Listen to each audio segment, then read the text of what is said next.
আল্লাহ তাআলা মানুষদেরকে দুনিয়ার মধ্যে পাঠিয়েছেন এবং জিনদেরকে দুনিয়ার মধ্যে পাঠিয়েছেন। জিন এবং ইনসান এই দুটি জাতিকে মহান আল্লাহ রাব্বুল আলামিন একমাত্র আল্লাহর ইবাদতের জন্য পাঠিয়েছেন। কথা বলেন ঠিক কি না? আল্লাহ রাব্বুল আলামিন মানুষকে যখন বানাবেন, দুনিয়ার মধ্যে মানুষ পাঠাবেন, আদম নবীকে পাঠাবেন। আল্লাহ তাআলা ঘোষণা দিয়েছেন, ওয়া ইযা ক্বালা রাব্বুকা লিল মালাইকাতি ইন্নী জাইলুন ফিল আরদি খলিফা। জোরে বলেন আল্লাহু আকবার। মহান আল্লাহ রাব্বুল আলামিন পৃথিবীর মধ্যে মানুষ পাঠানোর আগে আল্লাহ তাআলা জিন জাতিকে পাঠিয়েছিলেন। তারপর আল্লাহ তাআলা জিন জাতির পরে আল্লাহ তাআলার ইচ্ছা হয়েছে মানুষকে পাঠাবেন, ইনসান দুনিয়ার মধ্যে পাঠাবেন। তারপর আল্লাহ তাআলা ঘোষণা করেছেন মানুষ পাঠানোর জন্য। ফেরেশতারা বলল, আল্লাহ দুনিয়ার মধ্যে আদম পাঠাইবেন না, ওই আদম সন্তানেরা দুনিয়ার মধ্যে তারা খারাপ কাজ করবে, শরীয়ত বিরোধী কাজ করবেন। আল্লাহ তাআলা বলেন, ও আমার ফেরেশতারা, আমি আল্লাহ যা জানি তোমরা তা জানো না। জোরে বলি না সুবহানাল্লাহ। ফেরেশতাদেরকে নিয়ে আল্লাহ তাআলা একটা সম্মেলন করলেন। আমরা যেইভাবে সম্মেলন করি প্রত্যেক বছর, মহান আল্লাহ রাব্বুল আলামিনও যখন মানুষকে দুনিয়ার মধ্যে পাঠাবেন, সকল ফেরেশতাদের মতামত দিলেন। আল্লাহ তাআলা সকল ফেরেশতাদেরকে নিয়ে সম্মেলন করলেন। সম্মেলন করার পরে আল্লাহ তাআলা বলেন, ওয়া ইয ক্বালা রাব্বুকা লিল মালাইকাতি ইন্নী জাইলুন ফিল আরদি খলিফা। জোরে বলি না সুবহানাল্লাহ। আল্লাহ তাআলা ইচ্ছা করলেন, ফেরেশতাদেরকে জিজ্ঞেস করলেন, যে আমার ফেরেশতারা, আমি দুনিয়ার মধ্যে মানুষ পাঠাবো, আদম পাঠাবো, তোমাদের অভিমত কি, তোমাদের মতামত কি? যখন ফেরেশতারাকে আল্লাহ তাআলা বললেন, তখন ফেরেশতারা বলল যে আল্লাহ দুনিয়ার মধ্যে মানুষ পাঠাবেন না, আদম পাঠাবেন না, তারা শরীয়ত বিরোধী কাজ করবে, খারাপ কাজ করবে, তারা আপনার কথা মানবে না, শুনবে না। জোরে বলি না সুবহানাল্লাহ। আল্লাহ তাআলা বলেন, ওয়ালা ইন্নী আ'লামু মা লা তা'লামুন। ও আমার ফেরেশতারা, আমি আল্লাহ যা জানি তোমরা তা জানো না। জোরে বলি না সুবহানাল্লাহ। মহান আল্লাহ রাব্বুল আলামিন কুরআনুল কারীম, আল্লাহর পাক কুরআনের মধ্যে বলেন, মিনহা খালাকনাকুম ওয়া ফিহা নুঈদুকুম ওয়া মিনহা নুখরিজুকুম তারাতান উখরা। জোরে বলেন সুবহানাল্লাহ। আল্লাহ তাআলা মানুষদেরকে মাটি থেকে সৃষ্টি করেছেন, আবার যখন সময় শেষ হয়ে যাবে, মৃত্যু আপনার কাছে এসে যাবে, তখন আল্লাহ তাআলা আবার ওই মাটির মধ্যে মানুষকে নিয়ে যাবেন। যখন আবার হাসরের ময়দান কায়েম হয়ে যাবে রে, তখন মহান আল্লাহ রাব্বুল আলামিন ওই মাটি থেকে আল্লাহ তাআলা কাল হাসরের ময়দানে আমাদেরকে জীবিত করবেন। জোরে বলি না সুবহানাল্লাহ। তো এই দুনিয়ার মধ্যে আল্লাহ তাআলা আমাদেরকে পাঠিয়েছেন, আবার এই দুনিয়া থেকে নিয়ে যাবেন। কথা বলেন ঠিক কি না? এই মাইক এটাই গলা টানে কেন? স্পিকারের যেটা একটু ক্লিয়ার বলে, একটু ক্লিয়ার বলে, গলা টানে আল্লাহুম্মা সাল্লি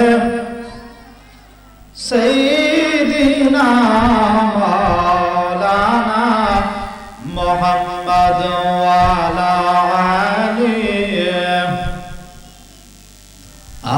মাওলানা। সম্মানিত হাজিরিন, আল্লাহ রাব্বুল আলামিন দুনিয়ার মধ্যে মানুষকে পাঠিয়েছেন।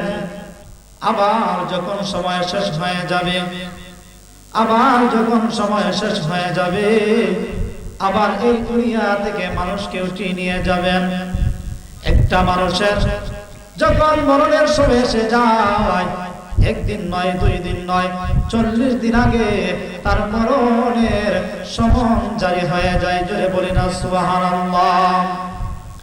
তোর পাছে পাছে ঘুরছে সমন, কোন দিন হবে তোর সমন জারি? দেখ না মন জাগ মানিয়ে দুনিয়াদারি। কথা বলেন ঠিক কিনা? ও তোর পাছে পাছে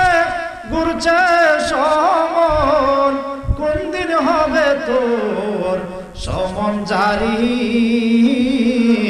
দেখনা মন যাক মারিয়ে দুনিয়াদারি। ওরে ভাই বন্ধু আপন জনা কেউ তোমার সঙ্গে যাবে না রে। কথা বলেন ঠিক কিনা?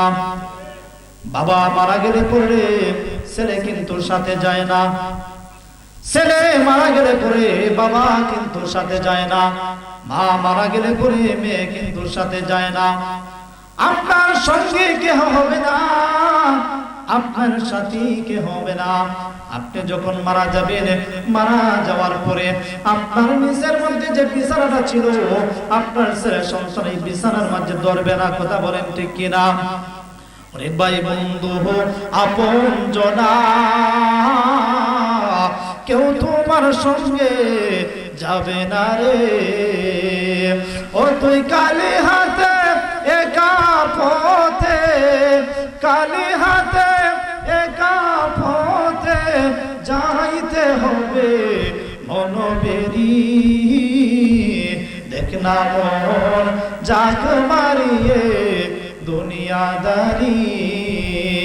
দেখনা মন যাক মারিয়ে দুনিয়াদারি।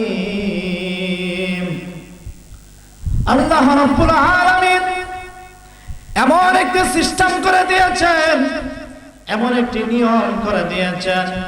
মরণ এমন এক জিনিস, আল্লাহ তাআলা পবিত্র কালামুল্লাহ শরীফের মধ্যে বলেন, ইয়া আইয়াতুহান নাফসুল মুতমাইন্না ইরজিই ইলা রাব্বিকি রাদিয়াতাম মারদিয়া ফাদখুলি ফি ইবাদি ওয়াদখুলি জান্নাতি। জোরে বলেন আল্লাহু আকবার। আমার আল্লাহ তাআলা বলেন, আমার আল্লাহ তাআলা বলেন, যখন মানুষের মরণ এসে যায়, আজরাইল আলাইহিস সালাতু ওয়াস সালাম যখন মানুষের সামনে আসে, যদি সে নেককার বান্দা বান্দি হয়, তখন আজরাইল আলাইহিস সালাতু ওয়াস সালাম বলেন, ও পবিত্র আত্মা, ও শান্ত আত্মা, পবিত্র আত্মা, প্রশান্ত আত্মা, তুমি আল্লাহর দিকে প্রত্যাবর্তন করো, তোমার প্রতিপালকের দিকে প্রত্যাবর্তন করো। শুধু তাই নয়, আজরাইল আলাইহিস সালাতু ওয়াস সালাম আহ্বান করতে থাকে, আল্লাহ তাআলা আহ্বান করতে থাকে, তুমি আমার দিকে আহ্বান, আমার দিকে প্রত্যাবর্তন করো। ও প্রশান্ত আত্মা, ও পবিত্র আত্মা, যারা নেককার বান্দা বান্দি তাদেরকে আল্লাহ তাআলা বলেন, ও পবিত্র আত্মা, তা আমার দিকে তোমরা প্রত্যাবর্তন করো। শুধু তাই নয়, আল্লাহ তাআলা বলেন, ও আমার প্রশান্ত আত্মা, তুমি আমার নেককার বান্দাদের অন্তর্ভুক্ত হয়ে যাও। জোরে বলি না সুবহানাল্লাহ। যারা নেককার বান্দা বান্দি যারা, তাদের মরণটা অতি সহজ হয়। মরণটা কি হয়? অতি সহজে হয়। আল্লাহ তাআলা কালামুল্লাহ শরীফের মধ্যে বলেন, হো প্রশংসা আত্মা, তুমি তোমার প্রতিপালকের দিকে প্রত্যাবর্তন করো, তারপর তুমি আমার নেককার বান্দাদের অন্তর্ভুক্ত হয়ে যাও। শুধু তাই নয়, তুমি আমার বেহেশতের মধ্যে প্রবেশ করো। জোরে বলি না সুবহানাল্লাহ।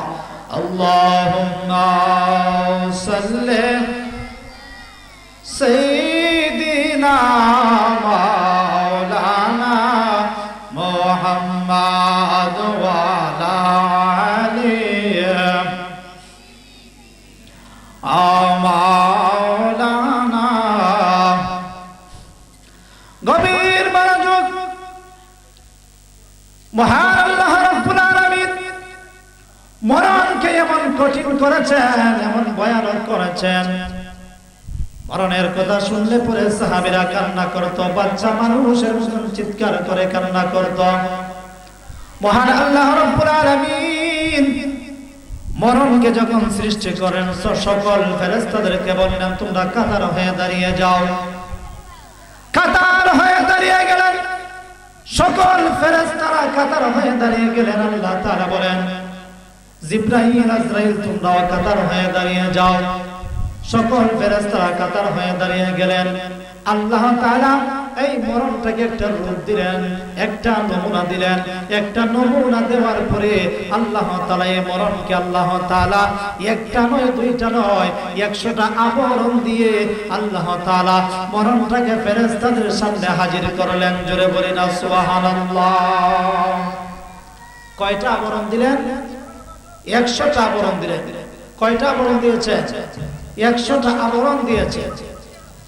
100টা আবরণ দেওয়ার পরে আল্লাহ তাআলা ফেরেশতাদের সামনে মরণটাকে নিয়ে আসলেন। একটা নমুনা দিয়ে, একটা আকৃতি দিয়ে ওই মরণটাকে আল্লাহ তাআলা নিয়ে আসলেন।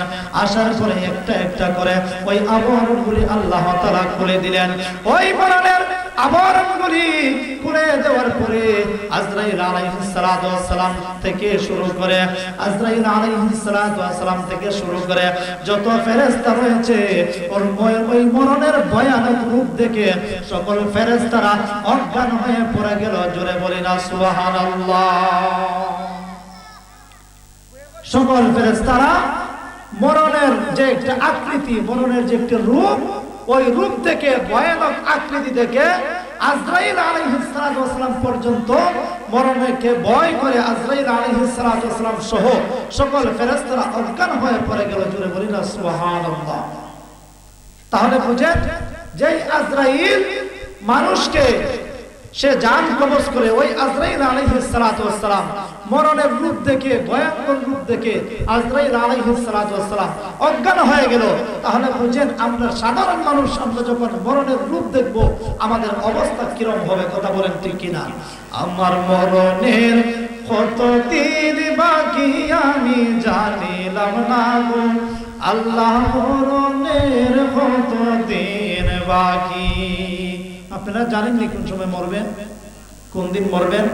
কেউ দাঁড়ায় বলতে পারবেন যে আপনি কোন দিন মারা যাবেন, কখন মারা যাবেন, কিভাবে মারা যাবেন, কোন সময় মারা যাবেন? কেউ আছেন বলতে পারবেন? পৃথিবীর যত মানুষ রয়েছে, যত নবী রাসূল রয়েছে, একমাত্র আমার নবীর কাছে আজরাইল আলাইহিস সালাতু ওয়াস সালাম অনুমতি চেয়েছিল। আর যত নবী রাসূল রয়েছে, যত মানুষ রয়েছে, কিয়ামত পর্যন্ত যত মানুষ আসবে, কোন মানুষের কাছে, কোন নবী রাসূলদের কাছে, কোন ওলি আউলিয়াদের কাছে আজরাইল আলাইহিস সালাতু ওয়াস সালাম জান কবজ করার সময় কোনো অনুমতি নেবে না। জোরে বলি না সুবহানাল্লাহ। না কোনো অনুমতি নেবেন? কোন অনুমতি আছে? কোনো প্রয়োজন নাই। আপনি যত বড় রাজা বাদশা হন না কেন, যত বড় মন্ত্রী মিনিস্টার হন না কেন, আজরাইল যখন আসবে, আল্লাহ তাআলার আদেশ যখন হয়ে যাবে, সময় যখন শেষ হয়ে যাবে, তখন আজরাইল আলাইহিস সালাতু ওয়াস সালাম 1 মিনিট আগেও না, 1 মিনিট পরেও না, যত সময় আপনার জান কবজ করে নিয়ে যাবেন। জোরে বলি না সুবহান।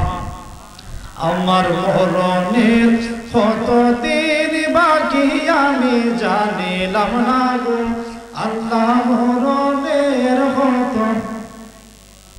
আমার মরণের কতদিন বাকি আমি জানিলাম না গো আল্লাহ, মরণের কতদিন বাকি।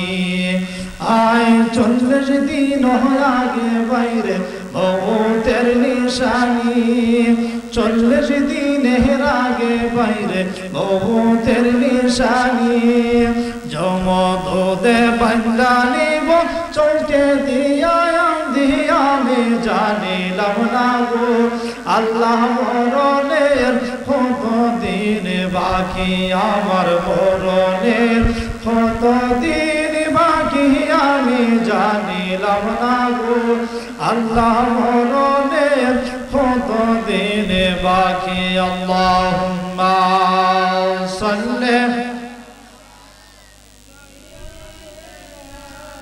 মাওলানা মুহাম্মাদ ওয়া আলা আলিহি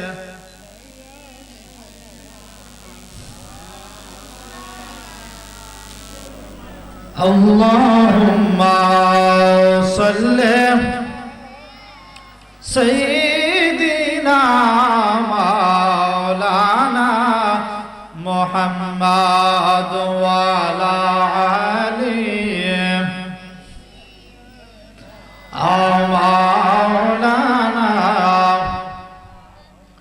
গভীর মনোযোগ।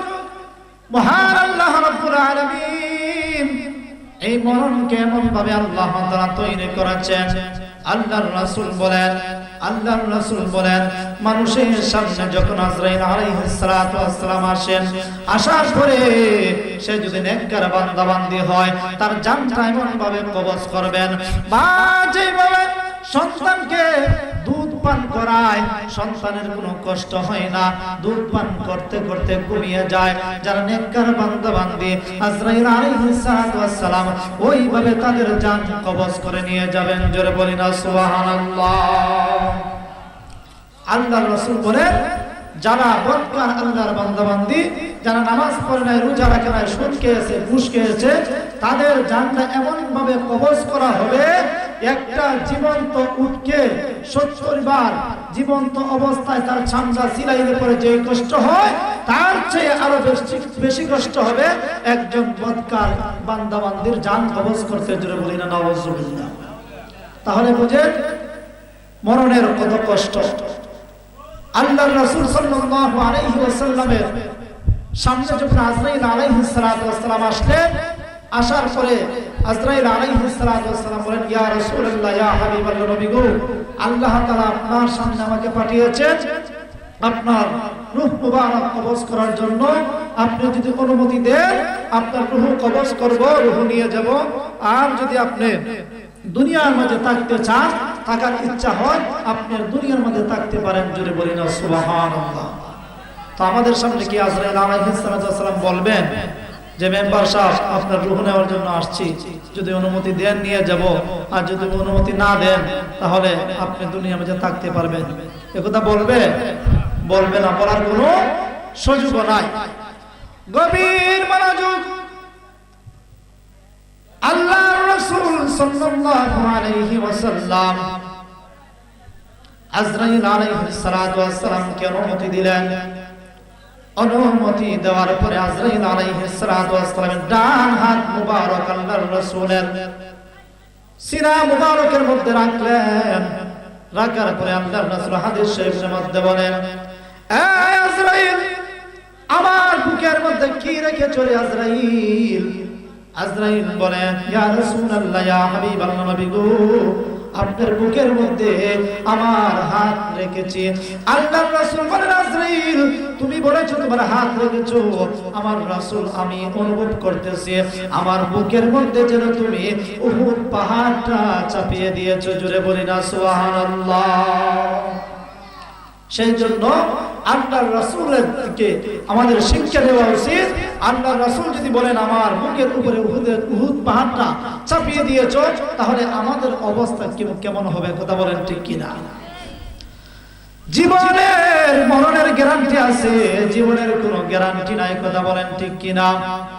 মরণ আপনি একদিন মরবেন, এটা আপনার বিশ্বাস, কিন্তু কতদিন বাঁচবেন, কখন মরবেন, কোথায় মরবেন, ওইটার কোনো গ্যারান্টি আজ পর্যন্ত কোনো মানুষ দিতে পারে নাই। কথা বলেন ঠিক কিনা? সেই জন্য মরণ যে কোনো সময় আপনার সামনে আসতে পারে। আল্লাহর রাসূল বলেন প্রত্যেক সময় 24 ঘন্টা তোমরা মরণের কথা স্মরণ করো। মরণের কথা যদি তোমরা স্মরণ করো, মরণের কথা স্মরণ করলে তোমরা কোনোদিন মিথ্যা কথা বলতে পারবে না। মরণের কথা স্মরণ থাকলে কোনোদিন তোমরা ঘুষ খাইতে পারবে না, সুদ খাইতে পারবে না। মরণের কথা স্মরণ করলে তোমরা কোনোদিন মানুষের হক মেরে খাইতে পারবে না। কথা বলেন ঠিক কিনা? মরণের কথা যদি আপনি আমার স্মরণ থাকে, তাহলে আমরা কোনোদিন মিথ্যা কথা বলতে পারবো না। মরণের কথা যদি আমরা আমাদের স্মরণ থাকে, তাহলে আমরা কোনোদিন সুদ খাইতে পারবো না, ঘুষ খাইতে পারবো না।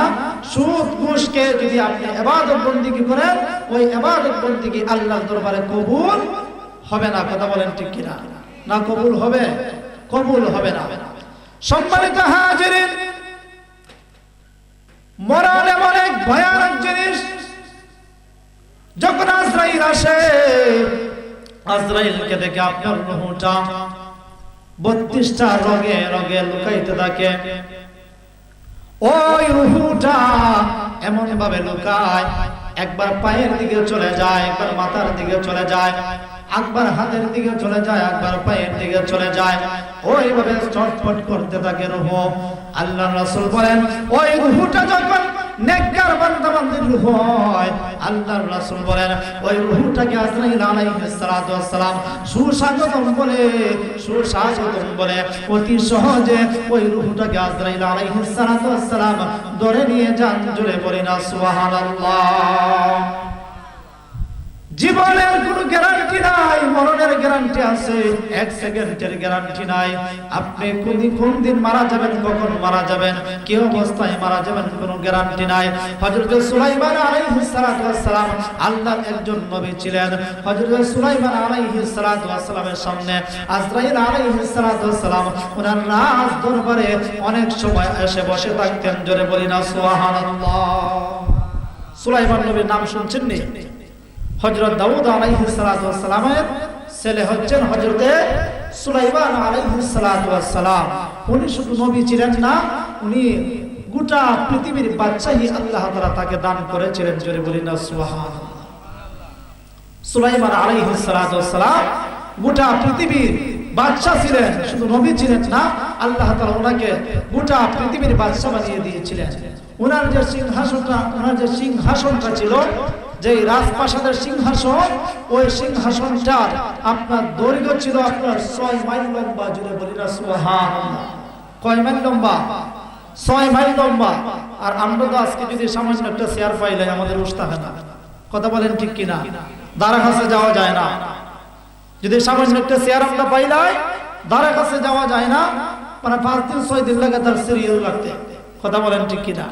কিন্তু সুলাইমান আলাইহিস সালাতু ওয়াস সালামকে আল্লাহ তাআলা এমন বাদশাহী দান করেছিলেন, গোটা পৃথিবীর বাদশাহী আল্লাহ তাআলা দান করেছিলেন। জোরে বলি না সুবহানাল্লাহ। শুধু গোটা পৃথিবীর বাদশাহী নয়, আল্লাহ তাআলা সুলাইমান আলাইহিস সালাতু ওয়াস সালামকে মানুষের বাদশা বানিয়েছিলেন, জিন জাতিদের বাদশা বানিয়েছিলেন, বাতাসের বাদশা বানিয়েছিলেন, নবী বানিয়েছিলেন, আগুন পানি যা কিছু রয়েছে, যত প্রাণী রয়েছে, সকল প্রাণীর বাদশা এবং নবী বানিয়েছিলেন। জোরে বলি না সুবহানাল্লাহ। ও সুলাইমান আলাইহিস সালাতু ওয়াস সালামের রাজ দরবারের মধ্যে আজরাইল আলাইহিস সালাতু ওয়াস সালাম অনেক সময় আসতেন। ওনার রাজ দরবারের মধ্যে উনি বসে থাকতেন। সুলাইমান আলাইহিস সালাতু ওয়াস সালামের সাথে আজরাইল আলাইহিস সালাতু ওয়াস সালামের একটা বন্ধুত্বপূর্ণ সম্পর্ক ছিল। জোরে বলি না সুবহানাল্লাহ। সুলাইমান আলাইহিস সালাতু ওয়াস সালাম একদিন একটা মজলিসে বসে রয়েছে, আজরাইল আলাইহিস সালাতু ওয়াস সালাম আসলেন।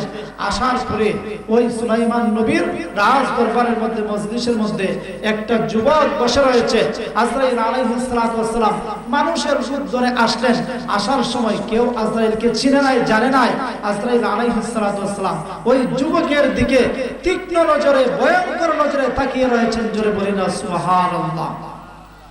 সুলাইমান নবীর রাজ দরবারে ওই যুবক বসে রয়েছেন। বসে থাকার পরে হঠাৎ আজরাইল আসলেন, মানুষের সুরত নিয়ে আসলেন। মানুষের সুরত নিয়ে আসার পরে আজরাইল আলাইহিস সালাতু ওয়াস সালাম ওই যুবকের দিকে ভয়ঙ্কর রূপে তাকিয়ে রইলেন। ওই যুবকের চোখ যখন আজরাইলের সামনে পড়লো, আজরাইলের চোখে চোখে পড়লো, সে ভাবলো হয়তো সে কোনো মানুষ, কিন্তু হাকিকতে মানুষ নয়, সে হচ্ছে আজরাইল আলাইহিস সালাতু ওয়াস সালাম। আজরাইল কিছুক্ষণের মধ্যে চলে গেলেন। চলে যাওয়ার সময় ওই যুবক সুলাইমান নবীকে বললেন, ওগো নবী সুলাইমান, আপনার সামনে যে একজন লোক বসা ছিল, ওই লোকের নামটা কি কোথায় থেকে এসেছে? সুলাইমান নবী বলে, যুবক রে, ওই লোককে তুমি চিনবা না, জানবা না, বলে আমাকে একটু বলুন, আমার তো একটু ভয় হচ্ছে, ওই লোকের নামটা একটু বলুন, পরিচয়টা একটু দিন।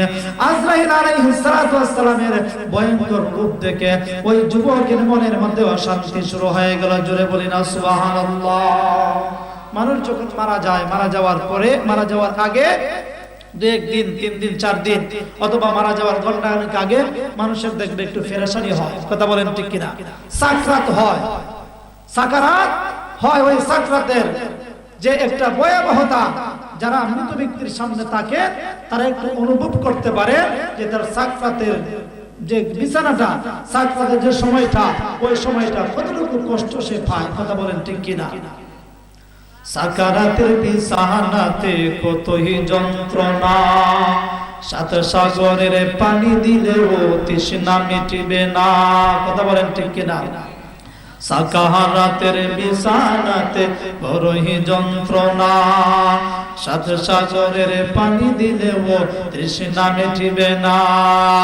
কাউসারের মালিক যিনি তাহাকে ডাকুন, ভালো যদি বাসতে হয় নবীকে বাসুন, বলুন ভালো যদি। नबी बचाने वाला, नबी तो रहने वाला, नबी बचाने वाला, नबी तो रहने वाला। प्राणेर চেয়ে প্রিয়তাই, প্রাণের চেয়ে প্রিয়তাই নবীকে জানুন, ভালো যদি বাসতে হয় শোন, ভালো যদি বাসতে হয় নবীকে। মৃত্যুর পরে যখন তোমায় রাখিবে কবরে, আত্মীয় স্বজন যারা আছে যাবে যে সরে। মৃত্যুর পরে যখন তোমায় রাখিবে কবরে, আত্মীয় স্বজন যারা আছে যাবে যে সরে। ইয়া রাসূলুল্লাহ বলে নবীকে ডাকুন, ভালো যদি বাসতে হয় নবীকে বাসুন। নবী বাঁচানে ওয়ালা, নবী তো रहने वाला। প্রাণের চেয়ে প্রিয়তাই নবীকে জানুন, ভালো যদি বাসতে হয় শোন, ভালো যদি বাসতে হয় নবীকে বা। হাসরের ময়দান যখন কায়েম হবে, ইয়া নফসি নফসি বলে কাঁদবে সকলে। হাসরের ময়দান যখন কায়েম হবে, ইয়া নফসি নফসি বলে কাঁদবে সকলে। দু জাহানের বাদশা যিনি তাহাকে ডাকুন, ভালো যদি বাসতে হয় আসন, ভালো যদি বাসতে হয়। সম্মানিত হাজিরিন, আজরাইল ওই যুবকের দিকে যখন তাকালেন, তাকানোর পরে সুলাইমান নবী বলেন, যুবক ওই ব্যক্তিকে তুমি চিনো নাই? ওই ব্যক্তি হচ্ছে ওই ব্যক্তি হচ্ছে যেই ব্যক্তি ছেলে থেকে বাবাকে নিয়ে যায়, বাবা থেকে ছেলেকে নিয়ে যায়, ওই ব্যক্তির নাম হচ্ছে হযরতে মালাকুল মউত আজরাইল। জোরে বলেন না সুবহানাল্লাহ। ওই যুবক যখন শুনলেন যে উনি হচ্ছেন আজরাইল, সুলাইমান নবীকে বললেন যে ও সুলাইমান নবী, আপনি তো নবী, আপনার কথা তো বাতাসেও শুনে, আমাকে আপনি একটু সহযোগিতা করুন, সাহায্য করুন। আমার ভয় লাগে, ওনার চাহনি দেখে আমার ভয় লাগতেছে। আপনি আমাকে ভারতের হিন্দে চলে যাওয়ার তৌফিক দাও। বাতাসকে আপনি আদেশ করেন, বাতাস যেন আমাকে মুহূর্তের মধ্যে ওই ভারতের হিন্দে নিয়ে পৌঁছিয়ে দেয়। জোরে বলি না সুবহানাল্লাহ। তখন সুলাইমান আলাইহিস সালাতু ওয়াস সালাম ওই যুবকের কথা শুনলেন, শোনার পরে বাতাসকে আদেশ করলেন। আদেশ করার পরে মুহূর্তের মধ্যে ওই বাতাস ওই ছেলেকে, ওই যুবককে ভারতবর্ষের হিন্দের মধ্যে পৌঁছে দিলেন। জোরে বলি না সুবহানাল্লাহ। গভীর মনোযোগ।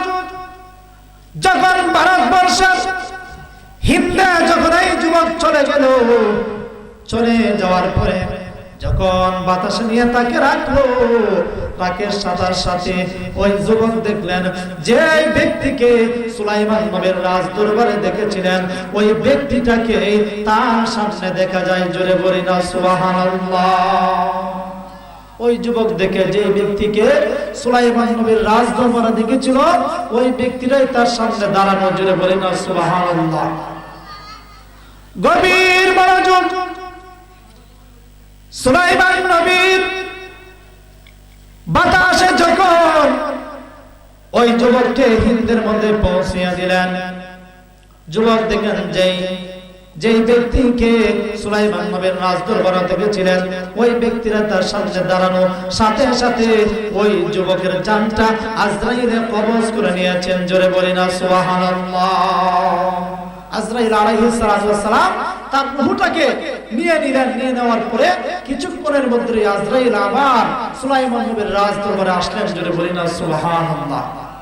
সুলাইমান নবীর রাজদরবারে আসার পরে সুলাইমান নবী বলেন, ও আজরাইল, তুমি কিছুক্ষণের মধ্যে আবার চলে গেলে, কিছুক্ষণের মধ্যে আবার আসলে, আর আমার রাজদরবারের মধ্যে এই যুবকের দিকে তুমি এভাবে ভয়ঙ্কর রূপে কেন তাকিয়েছিলেন? জোরে বলেন না সুবহানাল্লাহ। গভীর মনোযোগ। সুলাইমান নবীর উত্তরে আজরাইল আলাইহিস সালাতু ওয়াস সালাম বলেন, ওগো নবী সুলাইমান, আমি যখন এই যুবককে আপনার মজলিসের মধ্যে দেখলাম, দেখার পরে আমি তার তকদিরের মধ্যে দেখলাম কিছুক্ষণের মধ্যে আমি তার রূহ কবজ করব, কিন্তু তার তকদিরের মধ্যে দেখলাম কিছুক্ষণের মধ্যে আমি তার জান কবজ করব।